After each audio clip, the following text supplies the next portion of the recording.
자, 금요일 강의 시작하겠습니다. 안녕하세요. 자, 오늘 이제 시험 한 달 앞둔 시점에서요. 이제 마무리로 뭐 하나 해드려야 되는데 라고 생각해서 일단 기출문제. 교재 구성이 100페이지 정도 되는데 많으면 많고 적으면 적을 수 있다고 봅니다. 오늘 이거 끝나는 대로 수업이 마무리될 건데 일단은 교재 구성은 먼저 쟁점. 그쵸. 출제가 반드시 되는 쟁점. 그리고 이 쟁점에서 두 가지로 뽑았어요. 기출 그리고 신작. 한번 풀어보시고 그러면서 주요 내용을 다시 한번 정리를 해보자 이거죠. 그러니까 시험장에 가져가셔야 되는 내용들이라는 겁니다. 우리가 상대평가가 아닌 절대평가이기 때문에요. 전략적으로 이것만은 꼭 맞추자라고 하는 것들 가장 먼저 시험에 많이 나오는 것들을 정리하셔야 되겠죠. 자, 그리고 혹시 추가되는 판례입니다. 물론 이 판례도 기존 법리가 확인된 거 있어요. 그럼 이건 크게 문제가 안 되고요. 기존 법리 아닌 이제 새롭게 나온 것들 이런 것들 좀 챙겨가시면 좋을 것 같습니다. 간평의 경우에는 물론 민법 조문이 더 출제가 훨씬 더 많이 되니까요. 항상 기본서로 돌아가셔서 복습하실 때는 각자 가지고 계신 기본서 보시는 게 타당하고요. 근데 지금 막판에는 기본서보다는요. 객관식 문제집 가지고 계실 겁니다. 이걸 더 보는 게 좋아요. 더 많이 보셔야 됩니다. 오히려 이렇게 돌아가셔야 되죠. 지금은 오히려 시험에 나오는 문장으로 눈에 익혀두시는 게 지금은 더욱더 효율적이라는 겁니다. 해서 민총 한 50페이지 정도 만들었고요. 물건 50페이지 정도 만들었으니까 뭐 오전에는 민총 오후에는 물건 한다고 생각해 주시면 좋을 것 같아요. 자, 그럼 이제 1번부터 들어가 보도록 하겠습니다. 파트 1의 신의성실의 원칙이죠. 법원은 각자 공부하시면 되는 거고요. 법원의 경우에는 1조랑 185조 같이 공부해 주시면 좋을 것 같아요. 별도 설명은 안 하겠습니다. 지금 분묘기지권이라든지 명인방법 관련된 최신 판례가 나왔으니까요. 물권법 파트에서 한번 확인해 보도록 하고, 자, 파트 1의 신의성실의 원칙. 자, 판례 싸움이기 때문에 별표는 3개. 자, 근데 간단하게 정리를 한번 해보겠습니다. 자, 일단 기출문제 박스형 볼까요? 신의칙에 관한 설명으로 옳은 것을 모두 고른 것은, 자, 기억지문 보겠습니다. 법원은 당사자의 주장이 없으면 직권으로 신의칙 위반 여부를 판단할 수 없다가 아니라 직권이죠. 자, 보세요. 첫 번째, 신의칙은 누가 봐도 지금 민법에 규정이 있단 말이에요. 추상적 법규범이죠. 이 말이 중요합니다. 법규범. 지금 법규범에서 파생되는, 그러니까 얘는 강행규정인 거고, 강행규정이란 말은 그래서 직권으로 판단을 하겠다라는 거죠. 직권으로 판단하겠다. 자, 그 다음으로 이 추상적이란 말이 갖는 의미. 그러니까 구체화시킬 필요성이 있다라는 겁니다. 그래서 판례가 파생 원칙들을 내어놨죠.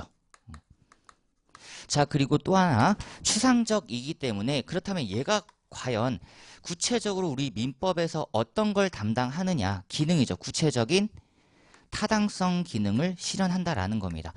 그러니까 다양한 기능들이 있을 수 있지만 우리는 흠결을 좀 메꾸겠다. 특히 보충적 해석 쪽에서 법률행위 해석 기능으로 많이 활용이 되고요. 자, 그리고 나는 의무를 한번 창설해 보겠다. 이게 중요하죠. 의무 창설 기능이 중요합니다. 대표적인 게 고지 의무예요. 두 가지 판례는 기억을 해주시면 좋겠습니다. 쓰레기 매립장 하나. 자, 그리고 두 번째 공동묘지산. 이런 건 챙겨 가셔야 되죠. 여기서는 기망까지 간다. 즉 이러한 고지 의무는 신의칙으로도 뽑힐 수 있다는 겁니다. 법률의 규정이 있으면 당연히 해야 되는 거고요. 계약상 고지 의무 있으면 당연히 해야 돼요. 근데 흠결이죠.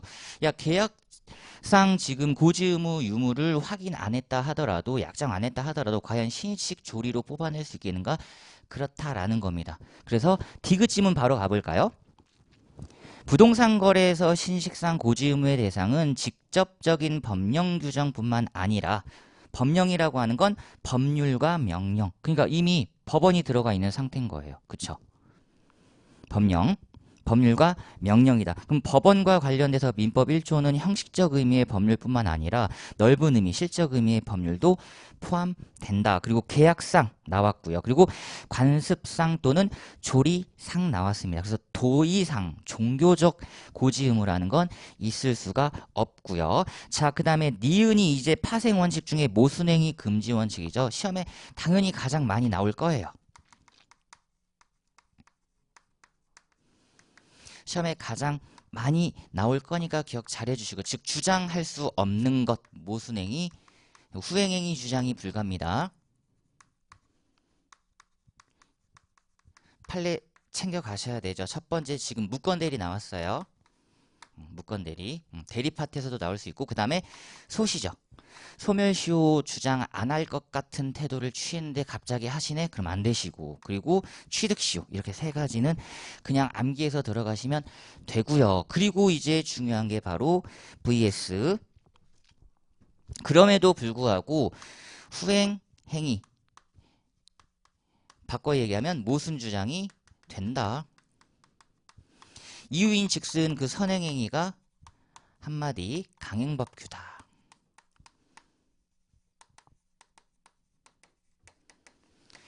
선행행위가 강행법규 위반이기 때문에 여기에는 애초에 신뢰 자체가 쌓일 수 없다라는 겁니다. 선행행위에 대한 신뢰 자체가 있을 수 없다. 그래서 가장 많이 나오는 게 미성년자, 암기, 그리고 의사무능력자. 관련 최신 판례가 하나 나왔으니까 우리 뒤에 자연인 파트에서 한번 확인해 보도록 하고요. 그리고 사립학교법, 국토계획법, 사립학교법, 국토계획법, 증권거래법. 얘네들은 강행법규 위반이어서 특히 증권거래법과 사립학교법에서는 뒤에서도 보실 거지만 표현대리 자체가 적용 안 된다 이렇게 얘기를 하고 있죠. 그리고 혹시라도 요즘 하나 상속포기, 가족법 영역이 민법 총칙이기 때문에 한 지문씩 뽑힌다고 할 때 이런 부분 챙겨가시면 됩니다. 자, 근데 보세요. 선행행위가 강행법규 위반이라고 해서 무조건 모순 주장이 되는 것이냐? 또 예외가 있습니다. 모순 주장 불가. 이게 뒤에 최신 판례로 있어요. 근데 여기까지는 출제 가능성이 과연 있을 것인가, 간평에선 그래도 한번 보시는 겁니다. 극히 예외적으로 진짜 선행행위에 대한 신뢰보호 필요성이 너무나도 강하다. 그렇다면 강행법규 위반이지만 신의칙으로 막겠다라고 하는 그런 문장들도 있으니까 뒤에서 한번 살펴보겠습니다. 자, 니은 무건대리인이 무건대리 후 단독으로 본인 지위를 상속했는데 본인 지위에서 그 무건대리행위 주인을 거절하는 것은 시인 측에 반한다. 기출 빈도가 높죠. 다시 한번 무건대리, 소멸시효, 취득시효 이 세 가지는 기억을 해주시면 좋겠습니다. 자, 해설은 각자 보시고 자 넘어가시면 이제 3페이지에 기출 두 번째입니다. 신의성실 원칙에 관한 설명으로 옳은 것을 모두 고른 것은 자 기억 지문에서 드디어 파생 원칙이 하나 나왔죠. 사정 변경. 이게 최신 판례가 한번 또 나왔습니다. 2020년도에. 그래서 사정 변경은 다시 한번 출제 가능성이 높으니까요. 기억 잘 해주시고 이걸로 과연 권리를 뽑아낼 수 있겠는가. 앞에서 봤다시피 고지 의무라는 의무 창설 기능은 있는데 과연 신의 측을 통해서 권리를 창설할 수 있겠는가. 그 권리 중에서도 엄청나단 말이에요. 지금 얘를 뽑아냈는데 형성권이 갖는 특징은 뭐죠? 얘는 지금 단독행위로서 법률관계를 조기에 지금 종료시키겠다라는 거의 단독행위 형성권이고 일반적 의사표시로 권리변동이 초래되기 때문에 얘는 반드시 법률의 규정을 가지고 있어야 되는 특징을 갖고 있단 말이에요. 근데 명문의 규정 없이도 지금 사정변경으로 형성권이라고 하는 두 가지 해제권과 해지권을 냈는데 자 과연 이걸 어떻게 뽑아낼까라고 할 때 자 계약 기초입니다. 이 단어 제가 출제자라면 저는 그냥 사정병에서 이 단어를 바꿔내요. 왜냐 우리 수험생분들은 이쪽에 조금 더 익숙하니까. 그쵸? 객관적 사정해야 된다. 주관 개인은 안 된다. 오히려 이쪽에 포커스들이 조금 더 맞춰져 있을 수 있어요. 즉 주관적이고 개인적인 사정은 포함 안 된다. 근데 저는 이쪽에 좀 포커스를 두고 싶다라는 겁니다. 계약 기초가 된이에요.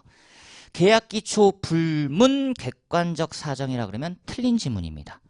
계약 기초 불문은 틀린 지문이요. 계약 기초가 되셔야 되는 거예요. 기초가. 그래서 두 가지가 나왔죠. 해제 파트에서는 안 된다 그랬어요. 해제는 X. 예를 들면 건축 제한이라든지 시가상승. 요것만으로는 안 되죠. 이건 어찌 보면 주관적 사정일 수 있고요. 그리고 계약 기초가 아닌 사정. 그 충분히 예견 가능하다. 부동산 정책이잖아요. 그쵸? 근데 이제 해지는 근보증인데 얘는 두 가지 지금 여기서 나왔네요. 불특정은 가능한데 불특정 채무를 보증했다. 얘는 가능한데 기간 불문입니다. 근데 특정되고 확정된 채무다. 얘는 안 되죠. X. 그래서 포커스를 어디에 맞추시느냐? 여기에 맞추시고요. 그리고 혹시라도 요런 얘기 한번 나와주면 건축 제한이라든지 시가 상승만으로는 아니 된다 정도로 봐주시고, 그러니까 조심스럽다라는 거죠. 우리가 신의칙이라고 하는 구체적 타당성은요, 민법이 가지고 있는 이념, 사상이죠. 법적 안정성에 대한 엄청난 예외예요. 그러니까 판례도 요건을 엄청 디테일하게 서술을 해주죠. 하나라도 무너지면 안 된다. 그리고 한 번에 끝나는 계약에서는 더 신중하겠다. 그쵸? 더 신중하겠다. 그게 바로 기억이었습니다. 그러니까 고민도 하지 마시고 확정 채무 끝. 안 돼요. 자, 그리고 니은 소멸시효 완성 나왔습니다. 바로 나왔죠. 그래서 제가 세 가지 다시 한번 무건대리, 소멸시효, 취득시효, 간편과 관련된 내용만 지금 제가 세 가지 정리를 해드렸습니다. 채권까지 들어간다 그러면 임차권 주장 안 하기로 했는데 임차권 주장한다. 그 판례까지도 추가되는 거죠.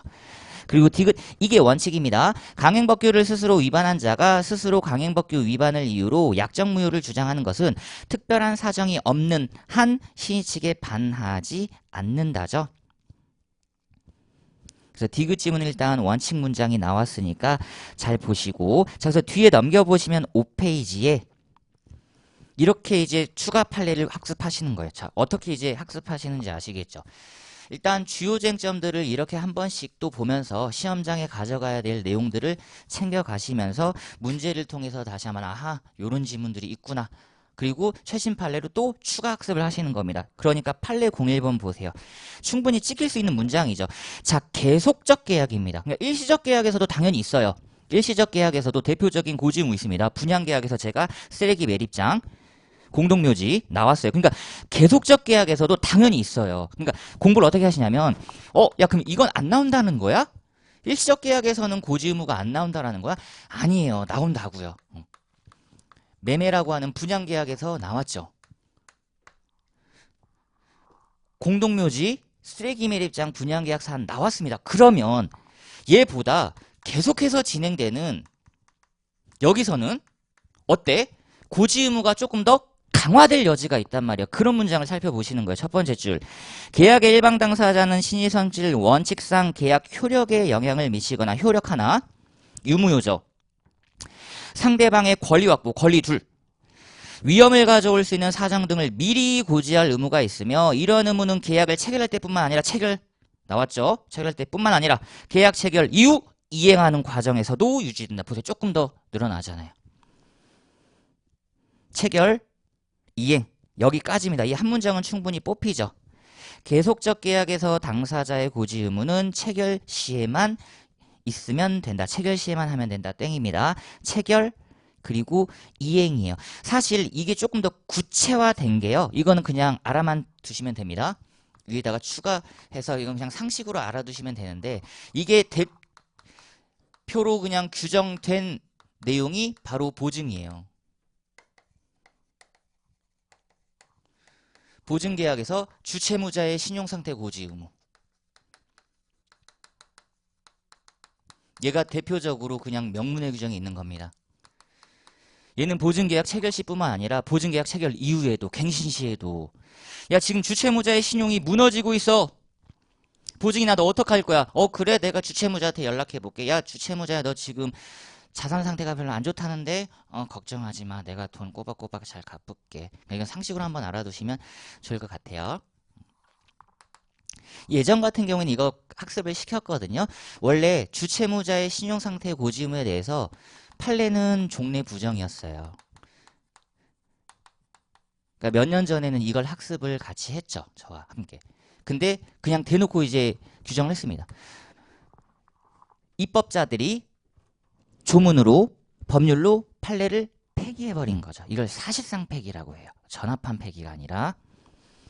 그러니까 판례 01번 같은 경우가 저는 이제 자연스럽게 읽히죠. 그치 너무 당연한 거지 계속적 계약에서는. 자, 뒤에 읽어봅니다. 다음. 특히 계속적 계약의 일방 당사자가 고도의 기술이 집약된 제품을 대량으로 생산하는 제조업자이고 상대방이 소비자라면 정보 불균형입니다. 맞네요. 부작용을 해소하기 위해 제조업자에 대하여 위와 같은 고지 의무를 인정할 필요성이 그냥 크다도 아니고 더욱 크다. 더욱 크다. 리스나 렌트죠. 리스나 렌트. 너무 당연합니다. 요즘 문제가 많이 생겼죠. 특히 정수기에서 중금속이 막 나왔다 이런 것들. 그리고 뉴스에 나오는 판례들이 지금 여기까지 나온 거예요. 뉴스에서 나오는. 자, 그리고 판례 02번입니다. 알고 계신 위임 사무에 관한 약정 보수에게 감액 여부 동그라미죠. 다만 얘는 민사 사건입니다. 아시다시피 자, 첫 번째를 가볍게 읽어볼까요? 변호사와 의뢰인 사이 이런 건 중요한 게 아니고 민사 사건이구나. 원칙입니다. 약정 보수액 전부를 청구할 수 있죠. 왜냐? 이게 계약 준수 원칙이니까 약속은 지켜져야 된다.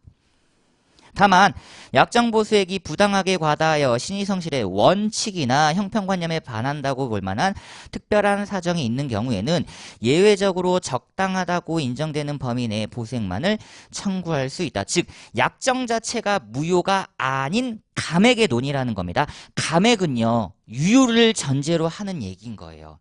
무효라면 감액 얘기가 안 나옵니다. 따라서 이러한 보수 청구의 제한은 어디까지나 나왔네요. 계약 자유 원칙에 대한 예외다. 약속은 지켜져야 된다. 계약 준수 원칙이라고도 하죠. 그러니까 사정 변경도 대표적으로 계약 준수 원칙의 예외. 법원은 그에 관한 반드시 합리적인 근거를 명확히, 그냥도 아니고 명확히입니다. 항상 이런 표현 쓰고 있다. 신의칙은 구체적 타당성이고 예외적으로 지금 개입하는 거기 때문에 표현 하나하나가 조심스럽다. 자, 그럼 빈 공간에 얘만 하나 이제 확인하시면 되겠습니다. 고민도 안 하죠? 그냥 103조 위반 무효. 고민도 하지 마시고요. 얘는 뭐 깎네 안 깎네 그런 얘기 아니에요. 그냥 끝. 형사사건에서의 성공보수 약정은 103조 위반의 무효다. 이런 것들 챙겨가시면 된다 이 얘기입니다.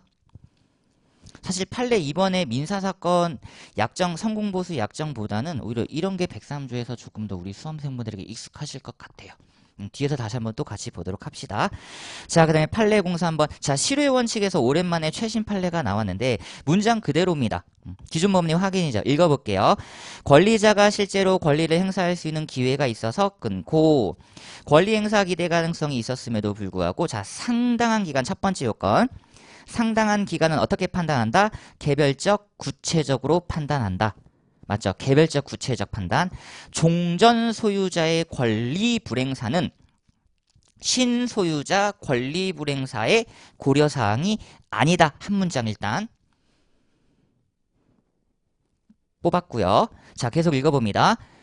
상당 기간이 경과하도록 권리를 행사하지 아니하여 의무자인 상대방으로서도 이제는 권리자가 권리를 행사하지 아니할 것으로 신뢰할 만한 자 정당한 기대 두 번째 요건. 그러니까 이 정당한 기대를 가지려고 할 때 어떻다? 단순 권리 불행사만으로는 정당한 기대가 쌓이지 않는다라는 겁니다. 그러니까 항상 단순 방치는 안 돼요. 단순 방치는 우리 민법에서 배척. 단순 방치 X. 문장 지금 2개 뽑았습니다. 다음에 새삼스럽게 그 권리를 행사하는 것이 법질서 전체를 지배하는 신의성실 원칙을 위반한 것으로 인정되는 결과가 될 때에는 그 권리 행사가 허용되지 않는다고 보아야 한다. 그래서 시험에 준비하셔야 되는 건 밑에 빈 공간이 또 있죠. 이 두 가지.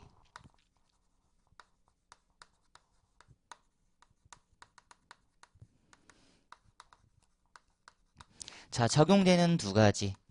특이하죠. 항소권이란 말. 소송상 권리도 실효시킬 수 있는가? 그렇다. 그리고 여기 나왔죠. 형성권. 얘는 지금 제척기간에 규율을 받는 친구인데 그럼에도 불구하고 실효시키겠다. 해제권. 얘가 나왔습니다. 그러니까 실익들이 여기에 있는 거죠. 그러니까 소멸시효가 적용 안 될 수 있는 기타 다른 권리에 대해서 과연 이 실효의 원칙을 작동시킬 수 있겠는가? 그렇답니다. 그렇다. 특히 항소권은 민사소송법 등 명문의 규정에 있는 불변기간이라고 하거든요. 못 바꿔요. 그러니까 항소권의 경우에는 적용실익이 더 큰 거죠. 진짜 법에 빡 정해졌기 때문에. 자, 그리고 적용 안 되는 것들, 가족법 영역이기 때문에 두 가지는 챙겨가시는 게 좋겠죠.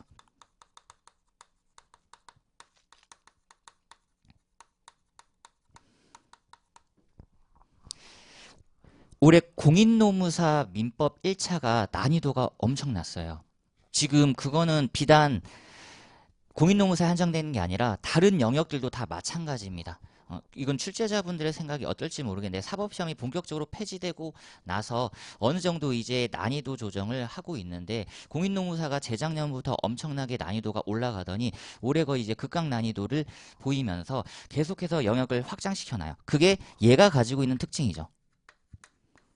민총은 여기 다 포섭시키는 거잖아요. 재산신분. 그리고 이 재산에서는 물권뿐만 아니라 채권. 근데 우리는 지금 민총 하나랑 물권 하나란 말이에요. 근데 교수님들이 채총 내고 신분 내. 야, 채총이랑 신분 관계는 시험 영역 아니잖아. 무슨 소리야. 민법 총칙에 포함되는 건데. 라고 하면 할 말이 없는 거죠. 그래서 브리타로 이렇게 하나씩만 제가 추가적으로 알려드릴 테니까 깊게 학습하지 마시고요. 그냥 혼인 취소권, 인지청구권은 실효의 원칙이 적용 안 되는구나. 둘 다 행사기간에 제한이 없어요. 규정 자체가 아예 없어요. 행사기간에 규정 자체가 아예 없어요.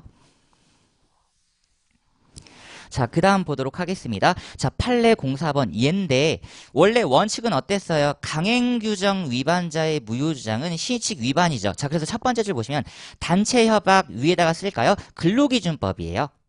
아, 옆에 있네요. 근로기준법 네모. 요거는 노동법 영역이어서 제가 앞에서 안 알려드린 겁니다. 미성년자, 의사, 무능력자, 국토계획법, 사립학교법, 증권거래법 이건 알려드렸는데 근로기준법은 안 알려드렸죠. 최신 판례로 나온 근로기준법. 그러니까 세 번째 줄 보시면 당연히 신의칙에 위배된다고 볼 수 없다. 요게 원칙 끊고. 근데 다만 이제 문장 좀 볼게요. 뒤에 노사합의에서 정기상여금은 그 자체로 통상임금에 해당하지 아니한다는 전제로 정기상여금을 통상임금 산정 기준에서 제외하기로 합의했다. 그렇죠. 상여금과 임금은 다른 거잖아요.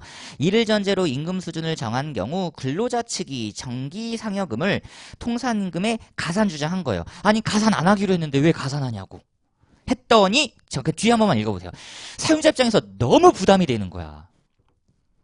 요런 예외. 원래는 가산해서 해줘야 되는 거 맞아요. 근데 또 나왔죠. 보세요. 사용자 입장에서 재정적 부담 이것만으로는 안 됩니다. 뒤에 요 말이에요. 중대한 경영상의 어려움 네모 박스 하나 탁 하시고 그러니까 요런 특수한 사안. 뒤에 표현 보세요. 기업 존립 위태 이것도 네모 해서 요 두 가지 키워드. 그러니까 극히 예외적으로 이게 바로 신의칙의 가장 큰 특징이죠. 어때요? 구체적 타당성의 거의 마지막 끝판왕이 나온 거죠. 강행법규 위반이라 하더라도 그럼 우리는 이런 문장 뽑힐 수 있어요. 제가 간평으로 출제를 한다 그러면 다른 영역은 이거 원문 그대로 내겠지만 간평은 이런 걸 가지고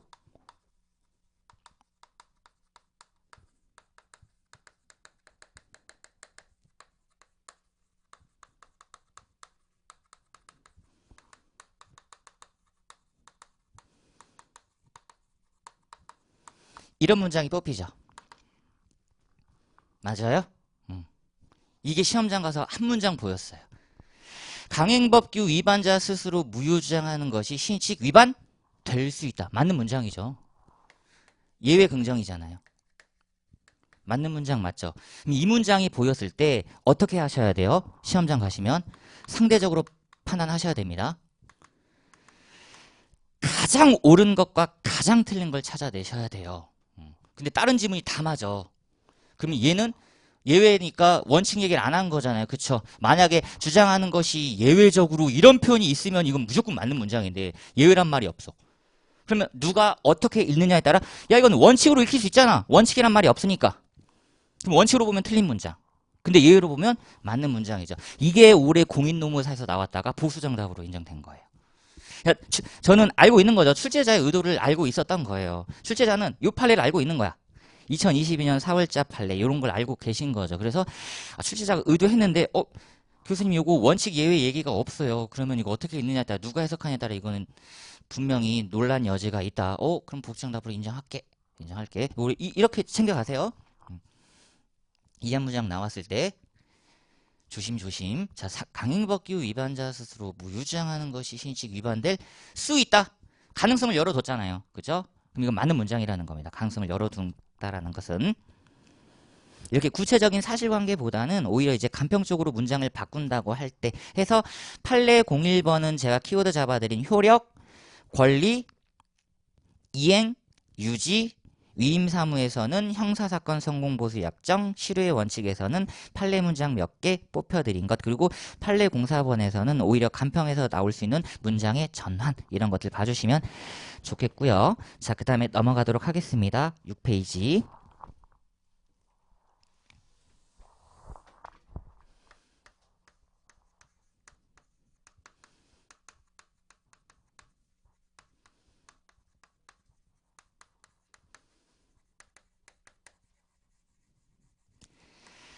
자, 파트 2에서의 법률행위 주체 자연인인데 두 문제에서 세 문제 정도가 나올 거라 예상이 되는데 역시 전통적인 강좌예요. 근데 올해는 얘는 좀 학습을 해주셨으면 좋겠고요. 얘는 갑을병 사례로 나올 수 있어요.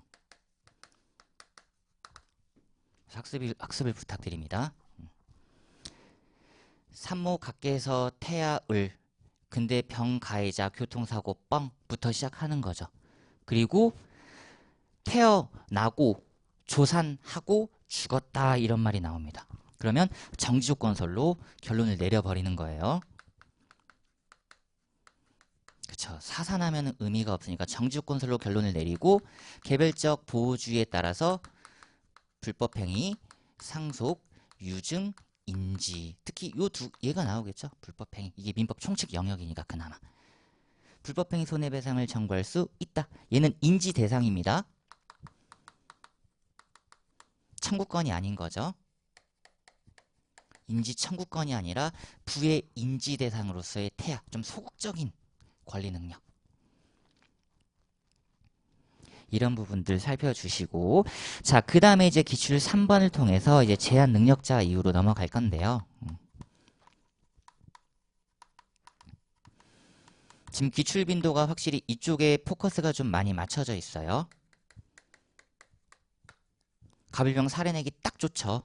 갑을병 사례내기 딱 좋고, 성년 후견에서는 아직은 그래도 조문입니다. 아직은 조문이에요. 조문이지만 뒤에 보다시피 지금 최신 판례가 몇 개 나왔고요. 얘 헌법재판소가 합헌 결정을 내려줬어요. 헌법재판소가 최근에 합헌 결정까지 내렸기 때문에 교수님들도 아마 알고 계실 거다. 그러면 당연히 얘가 1번일 거고요.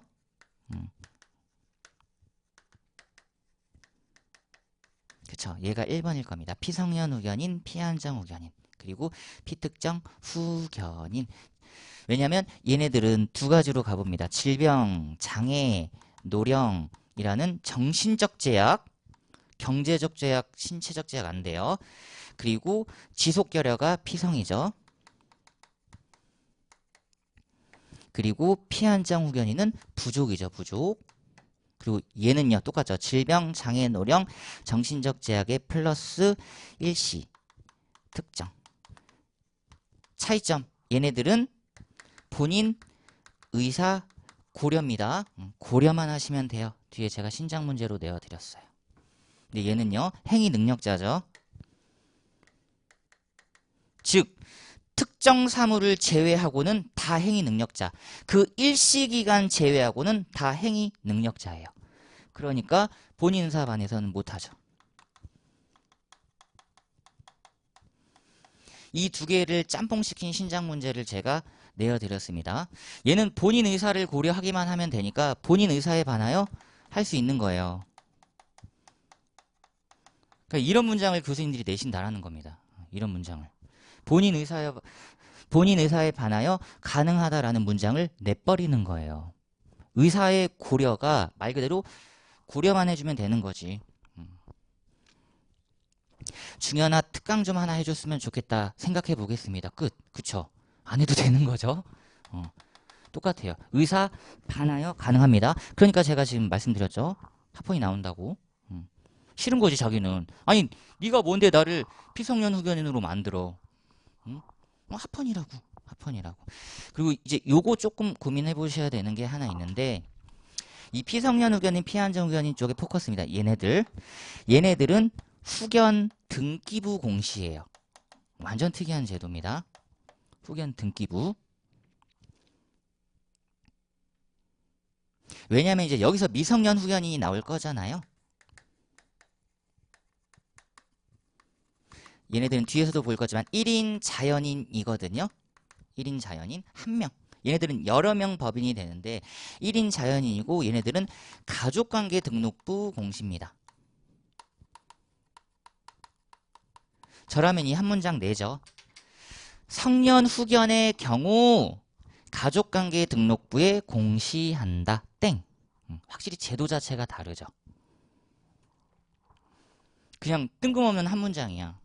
성년 후견인은 가족관계 등록부에 공시한다. 안 돼요. 후견 등기. 일단 이런 기본적인 내용들 반드시 체크하고 이제 추가적인 학습을 한번 우리 뒤에서 해보도록 합시다. 자, 기출 3번 미성년자 파트 좀 볼게요. 시험장 들어가시면 이제 요런 문제들이 초반에 보이시죠?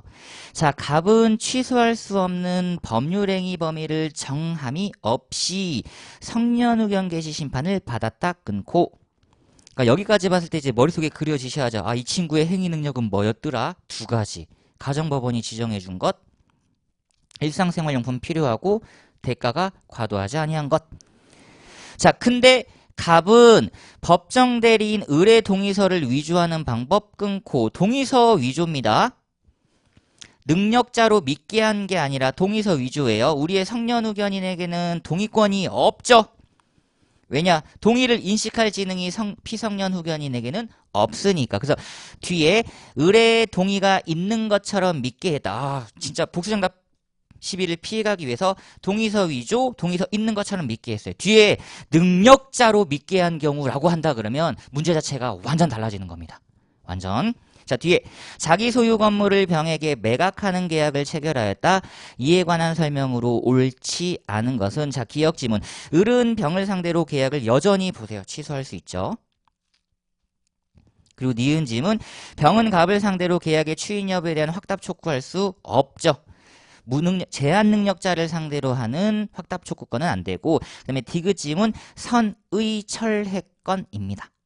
선의 철회권. 그래서 이 부분도 이제 정리를 한번 해보면요. 시험장에 챙겨가셔야 되는 것. 여기 이제 vs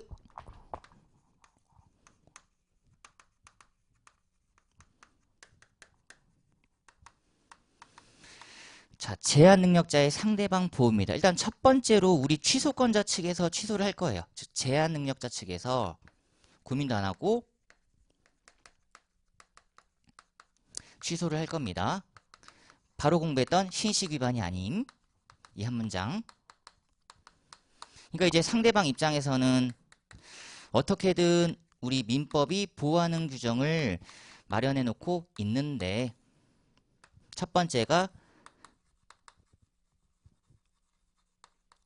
법정 대리인 동의 증명이죠.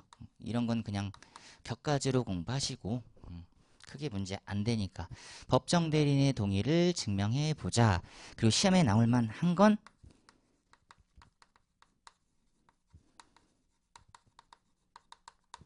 요거죠. 여기에 신용카드 사안이 있으니까 우리 뒤에 제가 신장 문제와 관련돼서 아니면 뒤에 또 추가적인 문제가 있으니까 거기서 한번 다시 재정립을 한번 해보겠습니다.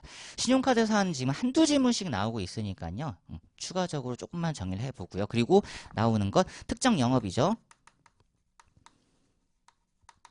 상당히 중요합니다. 이 조문이. 이 특정 영업 부분에서는 조문 자체가 성년자와 동일하다 그랬어요. 이 얘기인즉슨 법대 대리권이 없다라는 겁니다. 그죠? 법정 대리인 대리권 날아가는 거예요. 영업은 아이가 더 뛰어나.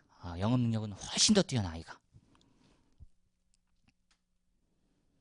잘 뽑히는 거. 그리고 극강의 빈출도를 자랑하는 고민도 안 하죠. 대리. 따라서 대리행위 자체를 취소한다는 말은 있을 수가 없죠. 제한 능력을 이유로. 자, 여기까지가 어찌 보면 좀 일반적인 것. 그리고 이제 조금 더 영역을 확장하면 플러스 추인, 그쵸, 추인 제도. 근데 이것도 좀 불안불안하죠. 이건 본인 측 입장에서 하는 거기 때문에. 그리고 제척 기간 3년, 10년 이렇게. 요 녀석은 직권 요런 말. 그리고 이제 특례로서 나오는 게 선악불문 확답 촉구권. 고민도 안 하죠. 챙겨가셔야 되는 거 1개월 이상 혹시라도 날짜 바꿔낼 수 있고요. 발신주의 그리고 추인 간주입니다. 이건 뒤에서 의사표시 파트에서 또 한번 정리를 해볼게요. 다만 특별한 절차가 필요하다. 후견감독인의 동의 말하는 거죠. 이거는 추인으로 볼 순 없다. 그리고 선의철회권, 선악불문, 거절권. 그래서 얘가 잘 나오는 거죠. 선의철회권. 선의자에 한하여 철회할 수 있다. 그럼 이제 확정무효가 됩니다. 자, 그리고 지금 항상 잘 나오는 게 이제 여기인 거잖아요. 그러니까 두 개가 있는 거죠. 두 개가. 자, 보세요. 표현을 제한 능력자가 이래요. 제한 능력자가 동의 있는 것으로 믿게 했다. 능력자로 믿게 했다. 맞습니다. 취소 못하죠. 제한 능력자가 동의 있는 것으로 믿게 했다. 능력자로 믿게 했다. 취소 X. 자, 근데 지금 보는 요거죠. 미성년자. 그리고 피한정 후견인. 이제 보세요. 동의 있는 것으로 믿게 했다. 능력자로 믿게 했다. 취소 불가. 이렇게 지금 지문이 나온단 말이죠. 어떤 게 틀린 거예요? 제한 능력자가 동의 있는 것으로 믿게 한 경우 취소할 수 없다. 이 지문 틀린 지문 맞죠? 이 지문은 틀린 지문입니다. 이 제한 능력자 중에 지금 제가 이렇게 해놨잖아요. 이게 맞는 문장이죠. 일부러 보여드리는 거예요. 틀린 지문으로. 한 줄짜리. 제한 능력자가 동의 있는 것으로 믿게 했다. 취소할 수 없다. 틀린 지문입니다. 이 제한 능력자 중엔 누구 빠져야죠? 피성년 후견인 빠지셔야 돼요. 피성년 후견인. 맞죠? 피성년 후견인과 관련해서 성년 후견인은 동의가 없습니다. 그래서 제한 능력자가 능력자로 믿게 한 경우 취소할 수 없다. 이건 맞는 문장입니다. 다시 한번 정리해볼까요?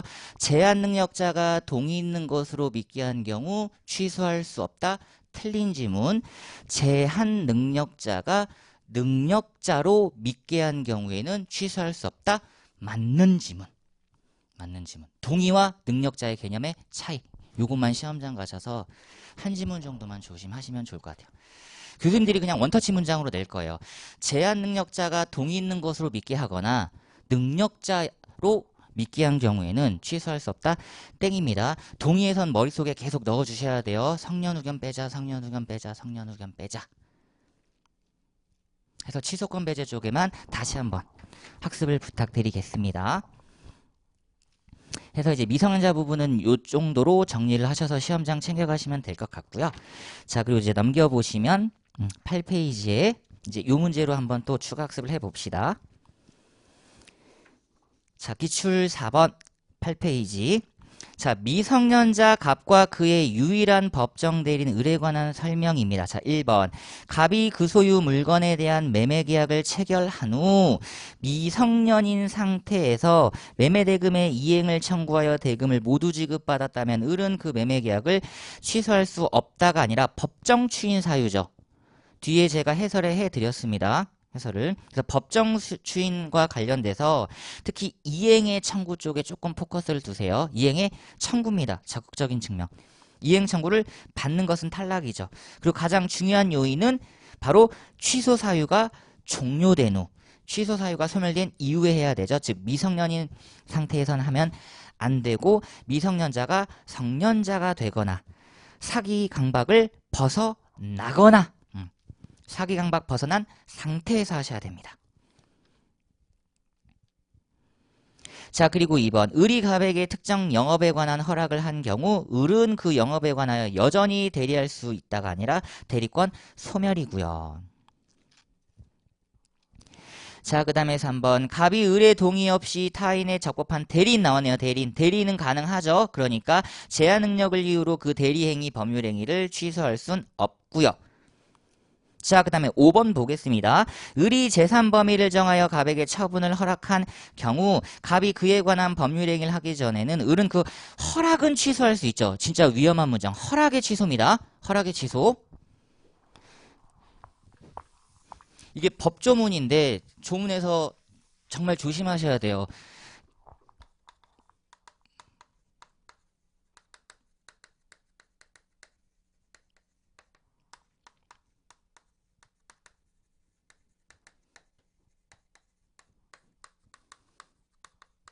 이 의미가 아니죠. 이미 한 법률 행위를 취소한다는 의미가 아니라 이미 한 영업 행위를 취소한다는 의미가 아니라 허락을 취소한다는 의미다. 그러니까 교재가 뭐라 그래요? 이 허락은 소급표가 아닌 장래요의 의미의 철회라고 한다라고 하는 거죠. 조문에서 전 이런 거 바꿔냅니다. 을이 재산의 범위를 정하여 갑에게 처분을 허락한 경우 갑이 그에 관한 법률행위를 하기 전이라면 조문은 허락. 허락을 하고 영업행위를 했다. 그 영업행위를 취소할 수 있다. 땡입니다. 허락의 취소인 거죠. 허락의 취소. 그러니까 여기에는 선의 제3자에게 대항할 수 없다라는 명문의 규정이 있는 거예요.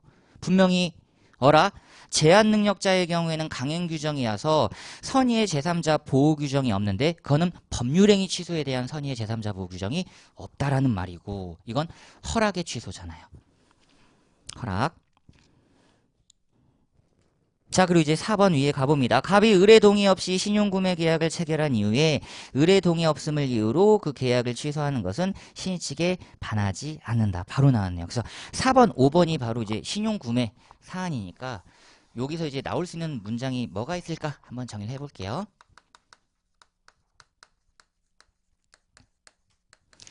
자, 갑이라고 하는 우리 미성년자가 을과 신용카드 계약을 체결합니다. 가입 계약.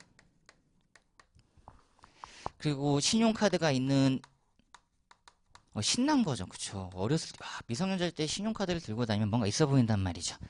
자, 갑이 신나게 친구들아 밥 먹자. 가게에 들어가서 어떤 걸 한다? 신용결제를 딱 합니다. 그리고 나서 요렇게 카드 대금이 지급되겠죠.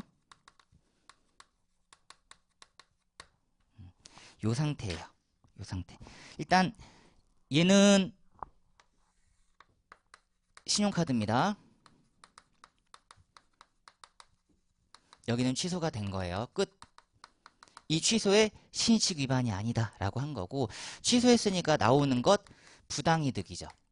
자, 그리고 이제 하나 더. 근데 어때요? 제한 능력자는 특칙 규정 어떻다? 현존만 반환한다. 이게 기출에 가장 많이 됐죠. 현존이익만 반환한다. 자, 그렇다면 제한 능력자가 현존이익을 반환하는데 금전은 추정되는데 여기서 추정되는 금전은 뭐냐? 요겁니다. 그죠? 그러니까 카드 대금 돌려줘야 된다. 이렇게 한 문장 뽑힐 수 있는 거고 그리고 이제 여기서가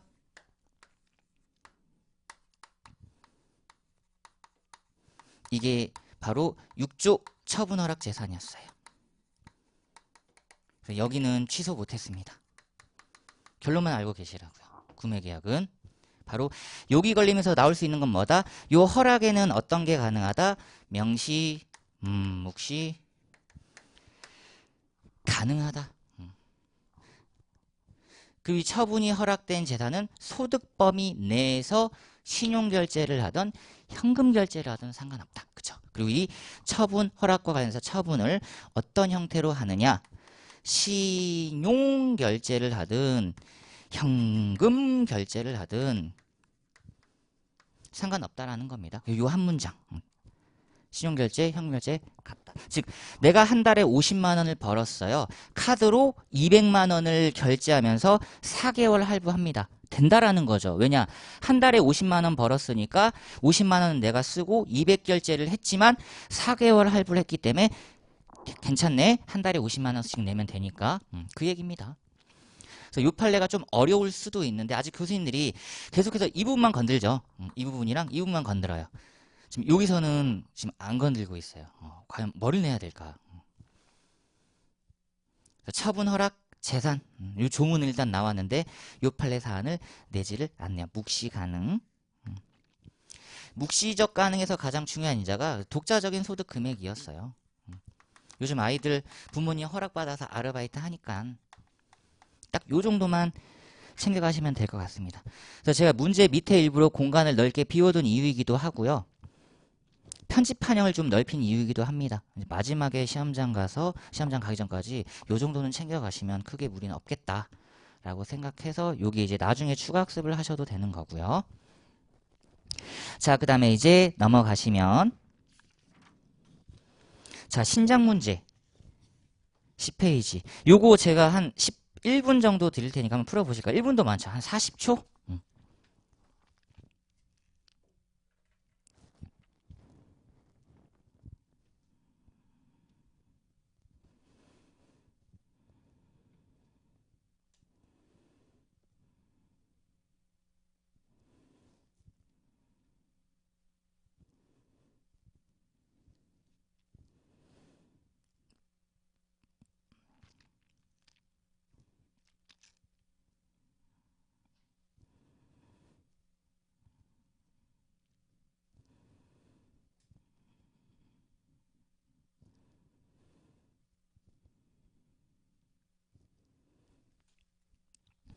정답 금방 보이시죠? 자, 기억 지문. 질병, 정신, 뒤에 신체가 틀렸네요. 여기서 틀렸기 때문에. 근데 밑에 보시면 누나니까 이촌 맞죠? 청구권자는 요건 통과했는데 제약 요건과 관련해서 요건 불비. 니은 가정법원은 성년 후견 개시 심판을 하면서 피성년 후견인의 행위 중 취소할 수 없는 법률행위 범위를 정할 수 있다. 그러면 어떤 행위든지 할 수 있다라는 거고 설령 가정법원이 지정해주지 않았다 하더라도 디귿 두 번째 줄 일상생활에 필요하고죠. 고 거나 X입니다. 난리 나죠. 오어와 엔드 요건, 중복 요건과 선택 요건의 차이점. 일상생활에 필요하거나 이렇게 본다 그러면 일상생활에 필요하면 1000만 원짜리여도 살 수 있다라는 거예요. 그쵸? 필요하고입니다. 대가가 다운이어야 돼요. 이 친구가 아이스크림을 사 먹었는데 극단적인 예시로 아이스크림이 100만 원짜리예요. 그럴 수 있지. 그럴 수 있지. 금태두른 아이스크림일 수 있으니까 안 된다라는 겁니다. 필요하거나 그 대가가 과도하지 아니한 법률행위는 성년 후견인이 취소할 수 없다. X예요. 그래서 뒤에 항상 이 부분이 좀 어려운데 조문 보시면 11페이지 해설에 있습니다. 세 번째 줄에 있죠. 필요하고예요. 고. 시험장 가서 잠깐 안 보이실 수 있어요. 잠깐 안 보이실 수 있습니다.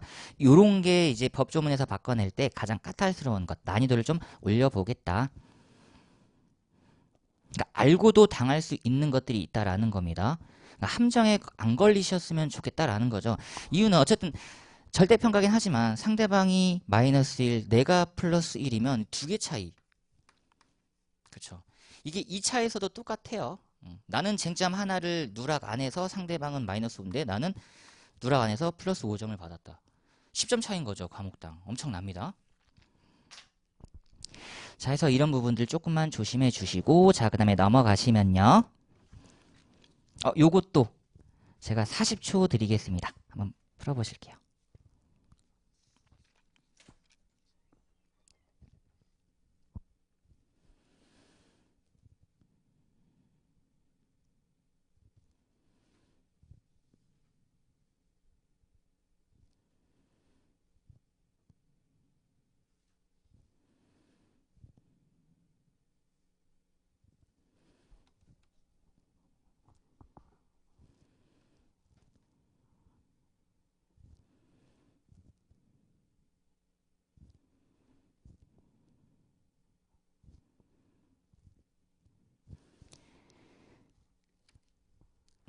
자, 같이 볼게요. 자, 기억 지문만 조심하시면 됩니다. 실제 다른 영역에서 나왔던 문장이에요. 교수님들이 의도적으로 꼬아낸 거 맞죠? 본인의 의사를 고려하기만 하면 본인의 의사에 반하여도 할 수 있습니다. 그러니까 헌법재판소까지 올라간 거죠. 헌법재판소가 본인의 의사를 충분히 고려할 수 있는 절차적인 규정들이 마련되어 있기 때문에 본인 의사에 반하여 한다 하더라도 일반적 행동자유권 침해하지 않는다, 이렇게 최종 결론이 나왔다라는 겁니다. 절대 이제 기억 안 틀릴 거예요. 제가 헌법재판소 판례까지 알려드렸기 때문에. 자, 그 다음에 니은 지문 정말 조심하셔야 됩니다. 만약에요, 니은 지문을 읽어 내려가는데 제가 이것까지 바꿀까도 생각해 봤거든요. 자, 읽어볼게요. 한정 후견인의 동의가 필요한 행위에 대하여 피한정 후견인의 이익이 침해될 염려가 있어요. 아니, 침해될 염려가 있대. 그럼에도 불구하고 한정 후견인이 동의를 하지 않아. 그러니까 뒤에 가정법원은 직권 또는 피한정 후견인의 청구에 의하여 동의 가름하는 허가를 할 수 있다. 제가 직권을 넣었습니다. 찾아낼 수 있겠어요? 시험장 가셔서? 그것도 박스형으로. 직권 X입니다. 다시 한번 말씀드려요. 청구 개시예요. 청구 허가고 직권 개시 없죠. 지금 제한 능력자로 만드는 거잖아요. 그쵸? 그래서 직권, 제한 능력자 영역이니까 직권 X. 직권 X. 다시 한번 가정법원은 직권 또는 땡입니다. 왜냐면 앞선 지문이 함정이야. 그치, 야, 피한정 후견인의 이익이 침해될 염려가 있으니까 우리 가정법원이 후견적 입장에서 개입해야지. 직권으로 해줘야지. 바빠요, 가정법원. 그쵸. 청구 들어와도 해줄 똥 말똥인데 찾아가서 직접 직권으로 해준다. X. 그래서 니은만 다시 한번 제가 체크를 해드렸고요. 디귿은 한 명입니다. 그리고 자연인이에요. 그것까지만 또 체크해주세요. 1인이고요. 자연인만 됩니다. 이게 미성년 후견인이에요. 그리고 얘는 어디에 공시한다고요? 가족관계 등록부 공시입니다. 후견 등기부 공시가 아니에요. 그러니까 후견제도는 성년 후견제도와 관련돼서는 여러 명도 되고 법인도 된다라는 말이 나오는 거죠. 법인. 미성년은 느낌이 가족 같은 느낌이래요. 그래서 가족관계 등록부. 그리고 아이가 자라나기 때문에 한 명이었으면 좋겠다. 의견 불일치를 보는, 하물며 부모님들도 의견 불일치를 보는데 미성년 후견이 여러 명이면 의견 불일치 더 보는 거지. 그렇게 느낌으로 살려주시면 되겠습니다. 그래서 신작 2번 문제가 제일 어려운 문제예요. 기억 지문도 어렵고요. 니은 지문도 어렵다. 직권 넣는 순간 어렵다. 어렵다. 그래서 정답이, 특히 보기 지문이 요즘 이런 스타일로 나오잖아요. 그쵸? 다 읽게끔 만들죠. 왜냐면 새 지문을 들였으니까 새 지문은 전부 알아야 되는 게 맞다 라고 출제자도 고려를 해준다라는 겁니다. 자, 그리고 넘겨보시면요. 신작 3번. 자, 부재 실종인데 아직까지 이런 스타일로 나오진 않았어요. 그냥 단순 지문 위주로 나왔기 때문에 정리를 부탁드립니다. 이제 다음 쟁점이 부재 실종이죠.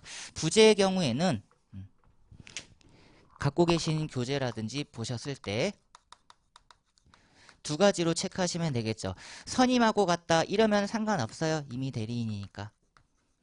근데 선임하지 않고 갔다. 그럼 이제 청구를 통해서 가정법원이 선임을 할 건데 가정법원이 선임을 할 거니까 얘는 법정 대리인 맞다. 그럼 법정 대리인의 권한은 보존 관리는 내가 단독으로 하겠다. 괜찮다.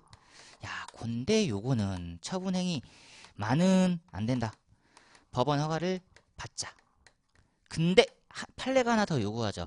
법원 허가를 받았다는 사정만으로 모든 처분행위가 적법해지는 건 아니고 반드시 그 행위가 부재자 이익을 위한 행위여야 한다.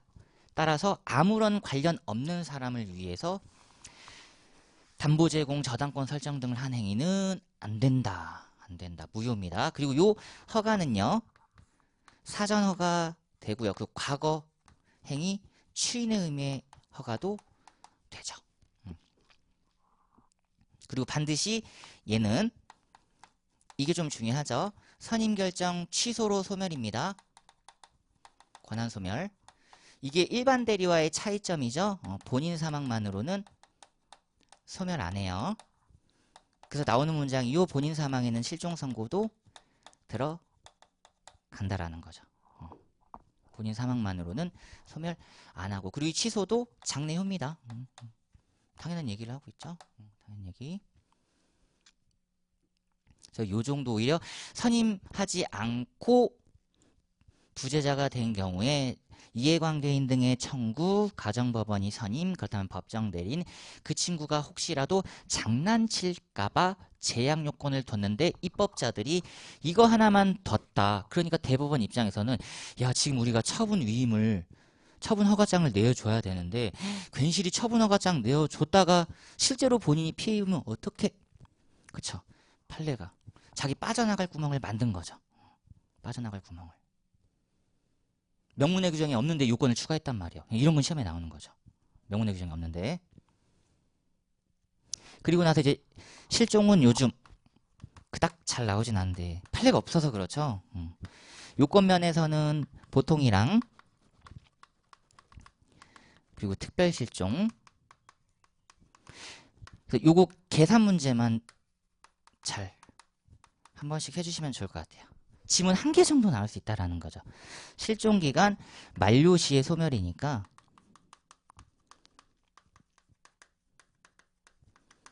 소급 사망 간주니까요. 소급. 다만 이 사망은 말 그대로 권리 능력을 박탈시키는 건 아닙니다. 그냥 그 종래 주소지의 사법 관계만을 종료시키는 의미인 거죠. 공법 관계까지 종료시키진 않아요. 선거권, 피선거권 그런 의미는 아니다. 아니다. 자, 그리고 나서 실종 선고를 취소하면 원칙 소급표인데 예외적으로 2개가 있는 거죠. 직접 원인 수익자는 일단 다 토해내시고요. 선이라면 현존만 토해내시고 아들 그거 어딨어? 아빠 이것밖에 안 남았어. 근데 뻔히 부모님 살아계시는 거 알면서도 의도적으로 실종 선고를 했다? 그럼 전부 토해내셔야 되죠. 반환 범위의 차이만 있을 뿐 무조건 반환하셔야 되는 게 맞고요. 그리고 이제 관건은 이분이죠. 얘랑 거래한 제3자. 얘가 이렇게만 되어 있죠. 선고 후 취소 전 선의로 한 행위. 요거는 유효화 시켜 주는데 기간 하나. 선고 후 취소 전 그리고 선의. 여기에 이제 판례가 없는 거죠. 판례가 없는 거니까 조문만 알고 계시고요. 그냥 쌍방선의설이구나 갖고 계신 이제 교재로 확인만 한번 해주시면 됩니다. 출제자분들이 못 내요. 이제 이론적인 문제는 혹시라도 오해 소지나 복수정답 시비가 있을 수 있기 때문에 판례가 아니고서는 잘 안 냅니다. 그래서 조문 정도는 충분히 내실 수 있다라는 거죠. 요거는 판례는 없고 통설이 쌍방선의설이라는 것만 알고 계시면 될 것 같아요. 왜냐면 이거 판례 나오는 순간 증명책임까지 다 나와야 되거든요. 거래한 상대방이 아들과 거래를 해요. 응? 아이고 부동산 등기부를 떼봤더니 아이고 아버님이 돌아가셨군요. 근데 물어본다? 혹시 실종 선고로 돌아가셨어요? 그렇게 물어보는 사람이 어디 있어? 없지. 그러니까 판례가 나올 수도 없고요. 나올 수도 없고. 그래서 문제 내기가 좀 껄끄러운데 자 그래도 한번 보겠습니다. 신작 3번. 자 갑은 2000년 3월 14일 6시 잠수장비를 착용하고 제가 요걸로 넣어드렸어요. 잠수장비. 이거 보통실종, 특별실종, 보통실종. 5년짜리죠. 해양생물 연구를 위해 잠수하였다가 행방불명되었으니까 초일 불산입 원칙에 따라서 2000년 3월 15일 0시부터 2005년 3월 14일 24시 꽉 채워서 사망하셨네요. 2012년 3월 15일 실종 선고가 내려졌다 옳은 것은 기억지문. 얘는 특별 실종이 아닌 보통 실종이니까요. 2005년입니다. 그죠? 2005년. 니은 갑이 실종된 후 법원 결정으로 갑을 위한 부재자 재산관리인이 선임된 경우 그 재산관리인이 갑의 부동산을 매도하려면 그쵸 법원의 허가를 받아야 하며 디귿 실종 선고에 의해 갑은 권리 능력을 상실하므로 끊고 땡이죠. 실종 선고는 권리 능력 상실 박탈 규정이 아니다. 우리 민법은 오직 자연적 사망만이 권리 능력 박탈 규정으로 보고 있다. 박탈로 보고 있다. 뇌사도 아닙니다. 뇌사도 사망 개념 X, 실종 선고도 사망 개념 X, 오직 자연적 사망. 다만 그 자연적 사망을 증명하기 곤란한 경우 법원이 어때요? 논리칙 경험칙으로 인정 사망. 그거까지 하나 이제 확인하시면 되겠네요. 논리칙 경험칙. 그리고 이제 지문 하나 더 뽑는다 그러면 실종 선고와 관련해서 제가 닐도 넣었다가 뺐는데 기출을 분석하면 대부분 거의 이런 사례형은 새 지문이더라고요. 가족관계 등록부에 사망으로 기재된 자는 실종 선고 대상이 아니다. 그쵸? 그것까지 확인하시면 돼요. 왜냐? 가족관계 등록부에 사망 기재는 사망이라는 강한 추정력이 있습니다. 죽은 자를 또 죽인다? 말이 안 되죠. 2번 죽이는 일이야. 세상에. 법이 그렇게 야박하지 않아요. 그래서 계산 문제 때문에 제가 기억 지문 하나, 뭐 니은이나 디귿은 크게 문제 안 되는데 기억에서 계산형 문제여가지고 그래서 요 판례 하나만 챙겨 가시라는 겁니다. 15페이지의 기억 지문 요거 한번 읽어볼게요. 진짜 요 2011년 판례가 나왔을 때 정말 핫했어요. 제가 2차 공부를 하고 있었을 때였거든요. 핫해가지고 거의 모든 영역의 객관식 지문으로 다 뿌려졌습니다. 실종성 흔치 않았죠. 그리고 이때 그 유명한 이제 세월호 사건이 막 터지고 나서 막 선박 이런 얘기가 나와가지고 엄청 교수님들이 출제를 많이 했었습니다. 읽어볼게요. 사망의 원인이 될 위난이라 함은 화재, 홍수, 이제 우리나라는 지진도 무관하지 않죠. 화산 폭발, 막 백두산 화산 얘기 나오고 있네요. 일반적, 객관적, 생명의 명백한 위험. 진짜 어려운 말, 엄격한 말들은 다 썼죠. 뒤에 발생시킬 가능성이 현저히 높다. 그러므로 밑에 잠수 장비를 착용했다라는 건 오히려 생존 가능성을 높여주는 거죠. 중현이가 잠수 장비도 없이 바다에 푹 빠졌어요. 그럼 죽었겠구나 생각할 건데 잠수 장비를 착용했어. 생존 가능성이 더 늘어나는 거죠. 따라서 보통 실종 5년이다. 해서 자 초일 불산입입니다. 그쵸? 연령 계산이 초일 산입이에요. 조심하셔야 됩니다. 한 끗 차이죠. 한 끗 차이. 2005년 3월 14일 24시란 말은 2005년 3월 15일 0시란 말과 같죠. 근데 요즘 표현 트렌드를 보면요. 3월 15일 0시라는 개념보다 3월 14일 오후 12시, 24시 이런 표현을 많이 주니까 조금만 주의하셨으면 좋겠습니다. 그래서 연령은 초1 산입 이렇게 기억을 해 주시고요. 자, 그 다음에 판례 2개 보고 잠깐 쉬도록 하겠습니다. 15페이지. 자, 판례 5번. 의사능력 관련돼서 오랜만에 또 최신 판례가 나왔는데 1번 지문은 기존 법리 확인해 볼까요? 자, 의사능력이라 함은 자기 행위의 의미나 결과를 정상적인 인식력과 얘기력을 바탕으로 합리적으로 판단할 수 있는 정신적 능력이다. 이건 크게 문제 안 됩니다. 자, 우리가 원하는 문장은 후단 문장이에요. 의사능력의 유무는 구체적인 법률행위와 관련해서 자, 개별적 판단에 추가 언더라인 부탁드립니다. 왜냐? 의사능력은 명문의 규정에 없기 때문에. 개별 판단. 근데 행위능력은요. 획일적 판단. 맞죠? 법률의 규정이 있잖아요. 법정화, 획일화. 미성년, 성년, 후견, 획일화. 그래서 두 가지가 필요하답니다. 세 번째 줄, 일상적인 의미뿐만 아니라 법률적인 의미나 효과에 대해서도 이해해야 된다. 결국 두 가지가 필요한 거죠. 우리 이제 법규범 안으로 들어오니까 행위의 일상적인 의미라는 것은 자연적인 의미인 거예요. 나 밥 먹는구나. 근데 그 밥 먹는 행위가 과연 어떤 법적 구속, 법적 규범 효과를 받겠는가? 변제를 해야 된다라는 거지. 밥집에서 밥을 먹었으면 돈을 내야 된다라는 거죠.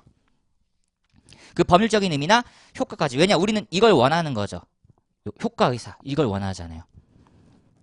자, 그래서 이제 혹시라도 1번의 후단 문장은 크게 문제 안 되는데 교수님들이 잠깐 핀트가 어긋나서 2번 지적장애를 가진 사람이 장애인 복지 법령에 따라 지적장애인 등록을 하지 않았다거나 등록 기준을 충족하지 못하였다고 해서 반드시 의사능력이 있다고 단정할 수 없다. 어떤 의미인 거죠?